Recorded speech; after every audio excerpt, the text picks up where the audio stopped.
नमस्कार, मैं हूं यूसुफ अंसारी और आप देख रहे हैं न्यूज़ इंडिया का डिजिटल प्लेटफॉर्म।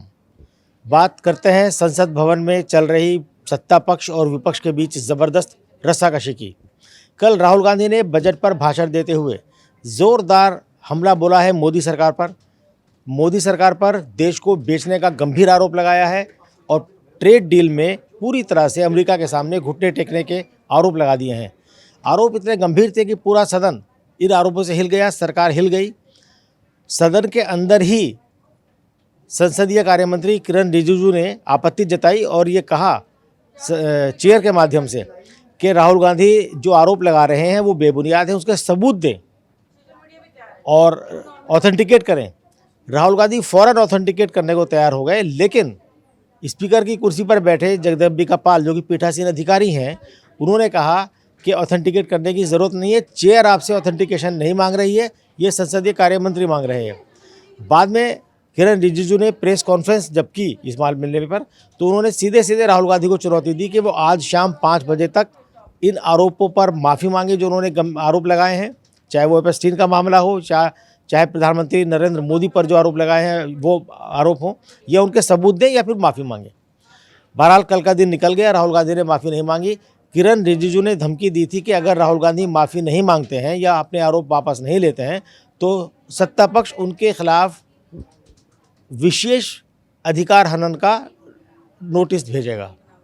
ये बहुत गंभीर मामला होता है। आखिर क्या है होता है विशेष अधिकार हनन का नोटिस, और अगर राहुल गांधी के खिलाफ सत्ता पक्ष की तरफ से विशेष अधिकार हनन का नोटिस आता है तो उनके खिलाफ क्या कार्रवाई हो सकती है, और क्या इससे पहले किसी के खिलाफ कार्रवाई हुई है?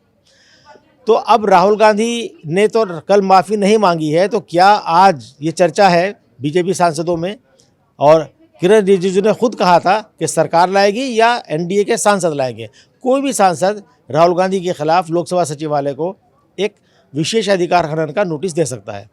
तो क्या ये लोकसभा के स्पीकर ओम बिरला के खिलाफ जो अविश्वास प्रस्ताव लाया गया है, क्या ये उसका जवाब में राहुल गांधी के खिलाफ जवाबी कार्रवाई करने की तैयारी कर रही है मोदी सरकार? तो मैं आपको बता दूं कि विशेष अधिकार हनन का नोटिस एक बहुत ही एक पॉलिटिकल टूल की तरह इस्तेमाल होता रहा है, लेकिन ये होता बहुत गंभीर है। सबसे दिलचस्प बात यह है कि इंदिरा गांधी, पूर्व प्रधानमंत्री इंदिरा गांधी, जो कि राहुल गांधी की दादी हैं, सबसे मजबूत प्रधानमंत्री मानी जाती हैं, जब वो प्रधानमंत्री नहीं थी, विपक्षी नेता थी, उनके खिलाफ विशेष अधिकार हनन का नोटिस आया था। संसद की अवमानना का मामला उन पर बना था और इसी मामले में वो जेल भेजी गई थी। तो क्या मोदी सरकार राहुल गांधी के साथ वही सलूक करना चाहती है जो 1978 में जनता सरकार ने, उस ज़माने की जनता सरकार ने, पर उस वक्त मोरारजी देसाई प्रधानमंत्री थे, उस सरकार ने जिस तरह इंदिरा गांधी के खिलाफ विशेष अधिकार हनन और संसद की अवमानना वाले मामले में इंदिरा गांधी पर आरोप लगाए थे और उनके खिलाफ सदन में चर्चा हुई और उन्हें जेल भेज दिया था, तो क्या उसी तरह से अब राहुल गांधी के खिलाफ भी मोदी सरकार उसी तरह की कार्रवाई करना चाहती है? ये एक बड़ा अहम सवाल है। तो सबसे पहले जानते हैं कि आखिर इंदिरा गांधी वाले मामले में हुआ क्या था। मामला है इमरजेंसी के दौरान। इमरजेंसी 1975 में लगी और 77 तक चली। उस दौरान एक सांसद ने लोकसभा सचिवालय को एक सवाल भेजा और सवाल ये था कि इंदिरा गांधी के बेटे संजय गांधी की जो कंपनी है मारुति लिमिटेड, उससे रिलेटेड कुछ सवाल था, जानकारी मांगी गई थी उसके बारे में। आरोप यह था इंदिरा गांधी पर कि इंदिरा गांधी के जो सचिव थे आर.के. धवन और एक और अधिकारी थे, इन लोगों ने लोकसभा सचिवालय पर यह दबाव डाला कि इस बारे में कोई जानकारी न दी जाए। इसे माना गया कि ये एक सांसद के विशेष अधिकार का हनन है। सांसद होने के नाते सदन में किसी भी तरह की जानकारी मांगने का एक सांसद को अधिकार होता है, ये एक विशेष अधिकार होता है। इसका अगर कोई हनन करता है तो उसके खिलाफ कार्रवाई हो सकती है। तो सांसद के विशेष अधिकार हनन के मामले में जिस पर ये आरोप लगेगा, अगर उस पर ये आरोप साबित होते हैं तो उसको सदन की कार्रवाई से कुछ दिनों के लिए या पूरे सत्र के लिए निष्कासित किया जा सकता है, लोकसभा की सदस्यता खत्म की जा सकती है या उन्हें जेल भी भेजा जा सकता है। तो बहरहाल इस मामले में 1978 में, सितंबर का महीना गालिबन रहा होगा, 1978 में इंदिरा गांधी के खिलाफ सदन की अवमानना और विशेष अधिकार हनन का दोनों मामले बने। सदन में बहस हुई। उस वक्त गृह मंत्री चौधरी चरण सिंह थे, उनकी तरफ से प्रस्ताव रखा गया और प्रस्ताव एक कमेटी बनी, विशेषाधिकार हनन कमेटी होती है, वो कमेटी तय करती है। उस कमेटी ने ये पाया कि इंदिरा गांधी के कार्यालय ने दबाव डाला था, जानकारी देने से रोका था और इंदिरा गांधी को क्या सज़ा दी जाए इसका फैसला सदन पे छोड़ दिया था। तो सदन में ये फैसला हुआ कि इंदिरा गांधी को जेल भेजा जाएगा सत्र के बाकी बचे दिनों के लिए। और इंदिरा गांधी सदन के अंदर मौजूद थी। इंदिरा गांधी को वहाँ से गिरफ्तार करके तिहाड़ जेल भेजा गया और जब तक वो सत्र चला तब तक इंदिरा गांधी जेल में रहीं। लेकिन बाद में 1978 के बाद 1981 के चुनाव हुए, इंदिरा गांधी की सरकार बनी। उस सरकार के दौरान फिर 1978 के उस प्रस्ताव को, जिस प्रस्ताव में इंदिरा गांधी को सज़ा दी गई थी, उस प्रस्ताव को पलटा गया और ये कहा गया कि ये दुर्भावनापूर्वक फैसला किया गया था और इंदिरा गांधी के राजनीतिक द्वेष के चलते इंदिरा गांधी के खिलाफ ये कार्रवाई की गई थी। संसद ने अपने पुराने प्रस्ताव को पलट दिया। अब मामला बनता है कि राहुल गांधी ने पूर्व सेना अध्यक्ष नरवणे की किताब को लेकर के जिस तरह मोदी सरकार पर निशाना साधा और सदन के अंदर कहा गया कि किताब छपी नहीं है। पहले स्पीकर ने कहा, राजनाथ सिंह जी रक्षा मंत्री ने कहा, गृह मंत्री अमित शाह ने कहा कि किताब छपी नहीं है। जब ये कहा गया सदन के अंदर तो राहुल गांधी वो किताब लेकर के सामने आ गए कि छपी हुई किताब है। पार्लियामेंट के अंदर पत्रकारों के सामने उन्होंने उस छपी हुई किताब के कुछ पन्ने पढ़ के सुनाए, पन्नों में कुछ अंश पढ़ के सुनाए। ये वही अंश थे जो राहुल गांधी सदन के अंदर आरोप लगा रहे थे गलवान या डोकलाम को लेकर के, जो कुछ जनरल नरवणे ने अपनी किताब में लिखा है। तो इस पूरे मामले पे सरकार चूँकि बैकफुट पे थी, तो राहुल गांधी के खिलाफ क्या किया जाए, क्या कर सकते हैं। और स्पीकर पर जब पक्षपात के आरोप लगे तो स्पीकर के खिलाफ भी अवमानना, स्पीकर के खिलाफ अविश्वास प्रस्ताव का नोटिस दे दिया गया है और उस पर संभवतः 9 मार्च को उस पर बहस सदन के अंदर हो सकती है।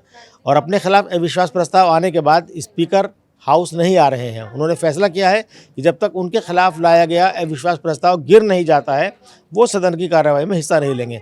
हालांकि सरकार की तरफ से उनसे आग्रह किया गया था कि ऐसी कोई कानूनी बाध्यता नहीं है, संवैधानिक रोक नहीं है, आप सदन की कार्रवाई में आइए। लेकिन स्पीकर ने कहा कि नहीं, जब तक मेरे खिलाफ लाया गया अविश्वास प्रस्ताव खारिज नहीं हो जाता है सदन के अंदर, तब तक मैं अपनी चेयर पे नहीं बैठूंगा। बहरहाल ये सरकार के लिए झटका है, स्पीकर के लिए झटका है। तो इस झटके से उभरने के लिए, बदला लेने के लिए अब सरकार की तरफ से पासा फेंका गया है कि राहुल गांधी के खिलाफ विशेष अधिकार हनन का नोटिस दिया जाएगा। हो सकता है कि चूँकि कल तक का समय दिया था संसदीय कार्य मंत्री किरण रिजिजू ने, कल शाम 5 बजे तक का, तो राहुल गांधी ने ना माफ़ी मांगी है, ना कांग्रेस की तरफ से कोई ऐसा बयान आया है। राहुल गांधी अपने आरोपों पर अगर अडिग रहते हैं तो चूँकि संसदीय कार्य मंत्री कह चुके हैं कि राहुल गांधी के खिलाफ विशेषाधिकार हनन का नोटिस वो देंगे या उनकी तरफ से सांसद देंगे, तो हो सकता है आज संसद में इस बात की पूरी संभावना है कि बीजेपी या बीजेपी के सहयोगी दल, उनकी तरफ से कुछ सांसद राहुल गांधी के खिलाफ विशेषाधिकार हनन का नोटिस दे सकते हैं। लेकिन टेक्निकल पॉइंट ये है कि 18वीं लोकसभा में अभी तक विशेषाधिकार हनन समिति का गठन नहीं हुआ है और जो अगर वो कमेटी नहीं है तो फिर एक एडहॉक कमेटी बनेगी, उस कमेटी को ये विशेषाधिकार हनन का नोटिस जाएगा, उस पर वो चर्चा करेगी। तो सवाल ये पैदा हो रहा है कि जो आरोप राहुल गांधी ने लगाए हैं, अगर उनके खिलाफ विशेषाधिकार हनन का नोटिस आ सकता है, तो फिर जनरल नरवणे की किताब को लेके जिन लोगों ने सदन के अंदर ये बात कही कि वो किताब अभी छपी हुई नहीं है और राहुल गांधी ने वो छपी हुई किताब दिखा दी है, उसको लेकर के एफआईआर दर्ज हो गई है कि पेंगुइन ने बाद में कहा कि साहब किताब हमने छापी नहीं है और किताब का कोई अंश हमने किसी मीडिया को नहीं दिया है। एक बड़ी कंट्रोवर्सी खड़ी हो गई है। अगर ये साबित हो जाता है पुलिस जांच में वो किताब छपी थी और छपने के बाद समीक्षा के लिए भेजी गई थी या कुछ ई-कॉमर्स प्लेटफॉर्म पे वो बिकने के लिए अवेलेबल थी, तो फिर क्या सदन में उनके खिलाफ भी विशेष सदन को गुमराह करने का आरोप मामला बनेगा, जिन्होंने ये बात कही थी सदन के अंदर कि किताब अभी छपी हुई नहीं है।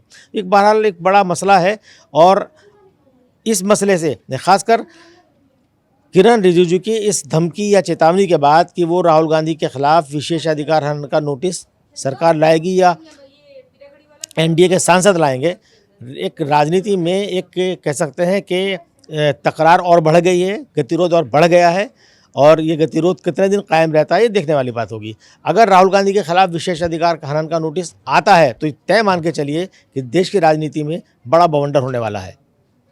शुक्रिया बहुत बहुत।